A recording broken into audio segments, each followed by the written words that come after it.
Hello friends, अस्सलाम Saudi वालेकुम। अरब की हम मुसलमानों के लिए बहुत अहमियत है। खाना काबा, मस्जिद अल नबवी, हम मुसलमानों के दिल इन मुकद्दस जगहों के लिए धड़कते हैं। लेकिन इसके साथ साथ सऊदी अरब एक मुल्क भी है जिसका अपना एक कल्चर है। मैं आपको इस वीडियो में सऊदी अरब में होने वाली कुछ अनोखी और अनयूजुअल चीजें दिखाऊंगा। दोस्तों, दुनिया में फार्मूला 1 रेस या घोड़ों की रेस होती है, लेकिन सऊदी अरब में ऊंटों की रेस बहुत मशहूर है। सऊदी अरब में हर साल ऐसी कई रेसेस करवाई जाती हैं जिनमें हजारों ऊंट हिस्सा लेते हैं। ये एक फेस्टिवल सा होता है जिसको देखने के लिए लोग दूर दूर से यहाँ आते हैं। इन ऊंटों पर रोबोट्स को बिठा दिया जाता है और इन रोबोट्स को रिमोट से कंट्रोल किया जाता है। इन्हीं रोबोट्स के जरिए इन ऊंटों को रेस में भगाया जाता है। ऐसी रेसेस ज्यादातर सुबह या दोपहर को करवाई जाती हैं और जीतने वाले ऊंट के मालिक को भारी इनाम भी दिया जाता है। दोस्तों, अब आप इस बिल्डिंग को देखें। ये दुनिया की सबसे बड़ी शीशे की बिल्डिंग है। सहरा में मौजूद ये बिल्डिंग सऊदी अरब में मौजूद है, जो शीशे की होने की वजह से कई दफा इनविजिबल लगती है। इस बिल्डिंग का नाम मराया है। इसके अंदर एक कम्युनिटी सेंटर और एक 500 सीट का इवेंट हॉल बना हुआ है। ये हैरत अंगेज बिल्डिंग सऊदी अरब के शहर अलूला में बनी हुई है। सऊदी अरब में ऐसे कई हैरत अंगेज प्रोजेक्ट्स बन रहे हैं, जैसा कि सऊदी अरब दुनिया की सबसे ऊंची बिल्डिंग बनाने की कोशिश कर रहा है। इसका नाम जद्दा टावर है।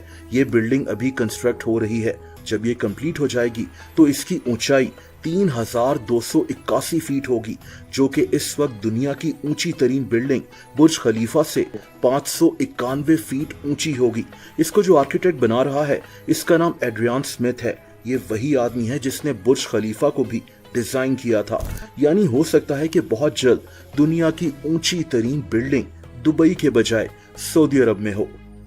दोस्तों, अब मिलिए सऊदी अरब की पहली रोबोट से, जिसका नाम सारा है।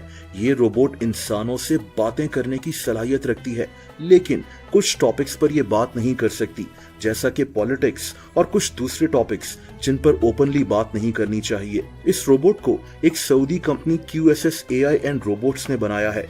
इसको सऊदी अरब में ही मैन्युफैक्चर और डिजाइन किया गया है।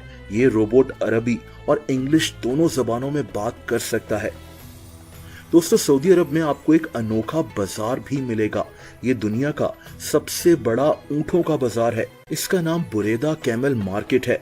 यहाँ रोजाना हजारों ऊंटों को खरीदा और बेचा जाता है।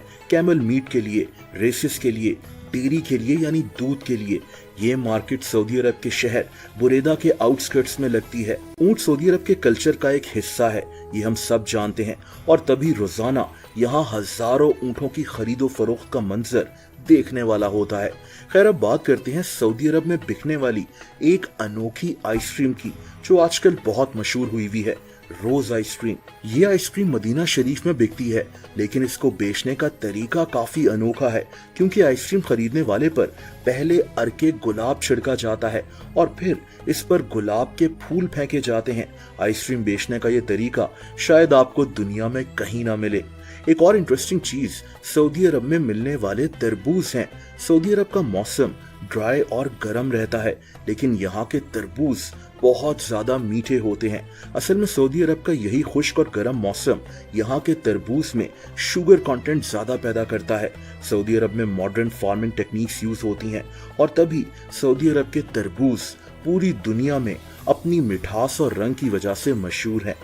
दोस्तों, क्या आप जानते हैं कि सऊदी अरब में दुनिया के सबसे बड़े डिसैलिनेशन प्लांट्स भी मौजूद हैं। इन प्लांट्स के जरिए समंदर के पानी से नमकियात और मिनरल्स को अलहदा कर इस पानी को पीने के काबिल बनाया जाता है, जिससे सऊदी अरब की एक बड़ी आबादी फायदा उठाती है। सऊदी अरब में जहां ताज़ा पानी की रिसोर्सेस कम है, जहां टेम्परेचर गर्म रहता है, वहां इन प्लांट्स की कितनी अहमियत है आप अंदाजा लगा सकते हैं। इसीलिए दुनिया के सबसे बड़े डिसैलिनेशन प्लांट्स सऊदी अरब में ही मौजूद हैं। यहाँ एक और इंटरेस्टिंग बात है जो कई लोग नहीं जानते, कि सऊदी अरब जो एक गर्म और खुश्क मुल्क है, यहाँ बर्फबारी भी होती है। सऊदी अरब जैसे गर्म मुल्क में बर्फबारी होना एक हैरत अंगेज बात है, लेकिन सऊदी अरब और जॉर्डन के बॉर्डर के करीब कुछ जगहों पर बर्फबारी देखी जा सकती है, जैसे कि तबूक शहर में। यहाँ जब पहाड़ों पर बर्फ गिरती है तो सऊदी अरब के हर कोने से यहाँ लोग इस बर्फबारी को देखने के लिए पहुंच जाते हैं। दोस्तों, क्या आप जानते हैं कि सऊदी अरब के झंडे के मुतालिक कई कानून मौजूद हैं, जैसा कि इस झंडे को कमर्शियली यूज नहीं किया जा सकता किसी प्रोडक्ट, किसी इश्तिहार में, और इसकी वजह सऊदी अरब के झंडे पर मौजूद शहादा है।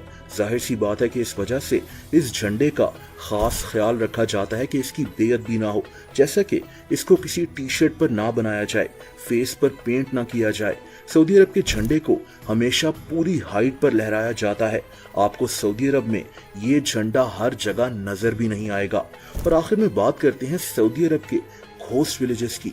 घोस्ट का मतलब यहाँ भूत नहीं है, बल्कि घोस्ट प्लेसेस उन जगहों को कहा जाता है जो बिल्कुल वीरान पड़े होते हैं।